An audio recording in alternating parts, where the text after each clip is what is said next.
Hello and welcome to our next video. This is about the rare cards from this year and whether you should run them in your deck or not. Disclaimer, some of the cards have changed, like the donut dollies, but we haven't seen any drastic changes, so we're going to go through this. The first card we have is the 6-Day War, which I already made a video of, which I'll probably be putting in the link below. And it's a good card, and it's the best out of the 12, but since I've already made a video, I'm not going to enunciate on it. The next one is the Battle of Occawana. That's not how you say it, but you'll recognize it when you see it. It's a good offense card. If you run cards like Yisun Shin or other land theft cards, including 6-Day War, you could be burning 800 in one turn. But it's only one turn since this card only lasts that long, and it's not an interrupt, so you can only play 2 cards separate.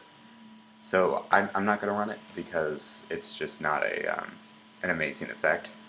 And it doesn't have a slot in my deck. So we're going to, it really depends on if your deck is more about burning your opponents or winning quickly. So the next card is the Donut Dollies.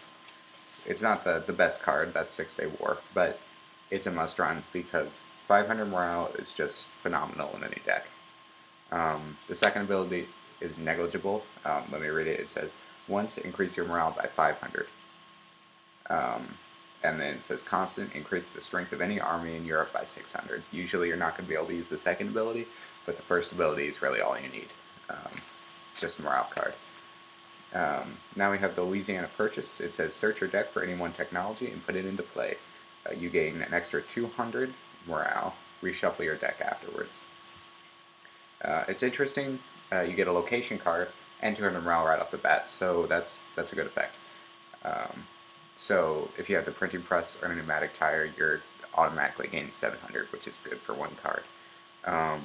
The problem is with me is I don't run that many technologies, so if you do, that's really good. If not, it's probably not worth it. As a note, I do like the reshuffle your deck mechanic that it says at the end. Most deck searches don't say to do that, and that can be abused. So I like that. And what's next? Okay. Next up we have Marianne. This card is great just because you can gain 200 morale from her effect and recur any card. Discarding is now a free action, so it's just a free doubler. Or you can recur a land destruction card. Any of those are just really great. Also, it works in the Aim's Fortune combo, which will be in the link below, and she's just really good, especially since it's 200 morale and not 200 morale or. So that's good. This next, what she says is increase your morale by 200, and you can dig through your discard pile and play the card you select immediately. So that's good. The next one is P.T. Barnum. It says every time Barnum moves to a new land, you gain 100 morale. This card gives you 100 morale when you play it because it enters the land, but other than that, it's going to be difficult to move around since he's not an explorer, unlike Leif Erikson. I play Leif Erikson because he can move himself around, but otherwise it's not that great of an effect. So I'm not running it. This next card is Operation Paperclip. It says once, take a scientist or inventor from every opponent. Constant, gain 500 strength in one land. It's a good effect, but there's a low concentration of good scientists and inventors except from the Industrial Revolution pack. So possibly it's a good run. I'm not going to, but if you want to, that's really up to you. This next guy deserves a slot. His name is Ernest Hemingway. He says he inspires your people and your morale increases by 400, or you take a knowledge card from each of your opponents. So that's just a good effect alone. The 400, that's always worth running. There's only so many 400 morale cards, and I still have, I think, one 300 morale slot that I can take out for this guy. He's, especially for the document ability, say someone plays the U.S. Constitution, now you're getting an extra 500 strength and taking 500 strength away from your opponent. So that's a good effect too. This next one, strictly worse than the last recursion card, Marianne. Her name is Elizabeth Blackwell. It says, revive any discarded character of your choice, except it's a hold effect, so you can put this out, use it whenever you want. So maybe not strictly worse, but worse overall. But it still works for the Amos combo, so watch that if you haven't seen it. Our next one is, if I can turn the pages. Alright, the H.L. Hunley. It's a vessel card. It says discard a vessel from or army from one of your opponent's coastal lands, then discard this card and a card from your hand. It's good for discarding, but there's not always coastal lands, though it is the largest amount of lands are coastal. But it does clear out more room in your hand. Interrupts would be better, but it does have a special effect. Alright, now we have, I really don't know how to pronounce this guy's name, Fusero Yamashi, and he's the inventor of Nintendo.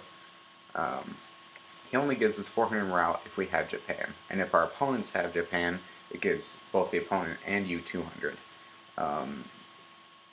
Otherwise, you don't get anything, except for the 220 defense that he gives you. I run Japan, but it's not always likely I'm going to come across it, so his situationally dependent boost is only going to give you slightly above average. So it's really not worth it. If you get the other boost, you're also helping your opponent. Alright, and then finally, this next guy is very interesting. His name is Bearson Torix, or however you say it. Vercingetorix. And we've seen cards like him before. He says he can only be discarded in battle, cannot be undone by an interrupt card, or rescued by another card after the battle. So we've seen other cards that decrease your opponent's strength, like Rasputin, and you put him in your opponent's land, and I think it's like -300, -300, or Guy Fawkes, who decreases by 300. So it's a really good effect, but both of these guys can only be discarded by certain effects, meaning it's impervious to anything else and makes it really hard to take the land. But this guy you play in your own land, so now it's hard for you to lose the land. More importantly, he can't be undone by interrupts. So say someone plays Mount Vesuvius, the old Mount Vesuvius, where it discards your land, and you have 4 characters in one land, and just him and somebody else in the other land. They destroy the land with this dude, and it entirely wipes it out, but does it because he can't be discarded by it. He can only be discarded in battle. So it's a really interesting effect. So at the least, this guy has weird effects, and at the most, he's a good defense card. Would I run him? No, but should you? That's really up to you. So out of all of these, excluding the 6-Day War, I'm going to put Marianne as my favorite. Recursion is just really a great effect, and Amos, especially when it isn't limited to characters. The 200 morale is just a nice surprise, but a welcome one. So that's the video for today, and stay tuned for whatever our next video is. Bye.